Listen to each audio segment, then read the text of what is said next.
महंगाई के मोर्चे पर देश के आम लोगों के लिए आज का दिन काफी अहम है। दरअसल जीएसटी काउंसिल की 56वीं बैठक का आज दूसरा और अंतिम दिन है। वित्त मंत्री निर्मला सीतारमण की अध्यक्षता में हो रही इस बैठक पर पूरे देश की नजर है। बैठक का एजेंडा बेहद अहम है क्योंकि इसमें सरकार जीएसटी के ढांचे को सरल बनाने और आम जनता को राहत देने के लिए बड़े बदलाव करने जा रही है।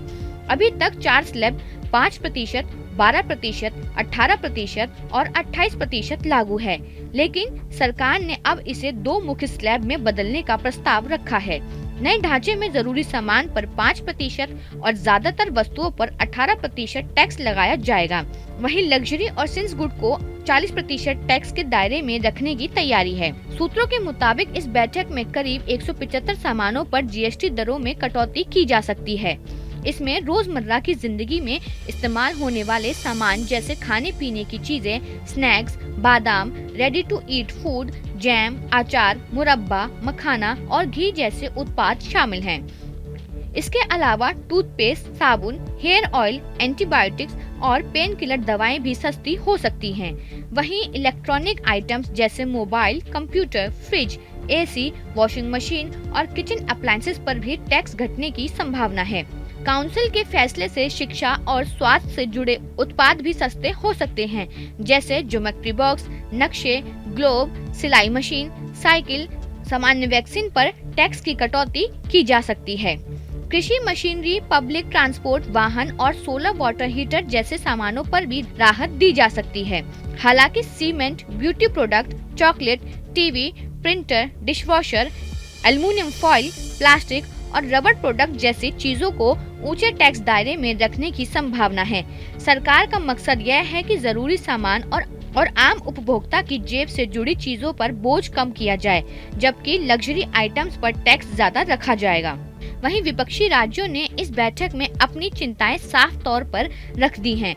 उनका कहना है कि नए टैक्स स्ट्रक्चर से अगर राजस्व का नुकसान होता है तो केंद्र को उसकी भरपाई करनी होगी। राज्यों का यह भी कहना है कि कंपनियां टैक्स कटौती का लाभ अपने पास न रख लें, बल्कि उनका फायदा सीधे ग्राहकों तक पहुंचे। जब 2017 में जीएसटी लागू हुआ था, तब केंद्र ने 5 साल तक राज्यों को राजस्व नुकसान की भरपाई का वादा किया था, लेकिन जून 2022 के बाद यह व्यवस्था खत्म हो गई थी। इसीलिए विपक्षी राज्य चाहते हैं कि लग्जरी टैक्स से मिलने वाला पैसा सीधे राज्यों की तिजोरी में जाए। केंद्र का लक्ष्य यह है कि नवरात्रि और फेस्टिव सीजन से पहले जीएसटी दरों में बदलाव लागू कर दिया जाए, ताकि मार्केट में मांग बढ़े और बिक्री को गति मिले। खबरों के मुताबिक सरकार 22 सितंबर से नई दरें लागू करने का विचार कर रही है। पिछले हफ्ते ग्रुप ऑफ मिनिस्टर्स ने भी इस प्रस्ताव को मंजूरी दी थी।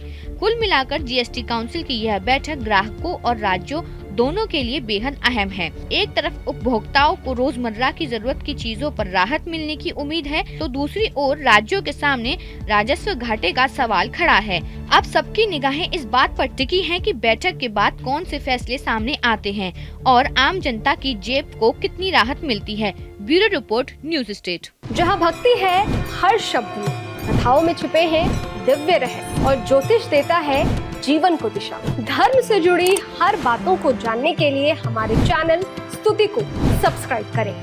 चैनल पर जाने के लिए इस लिंक पर क्लिक करें।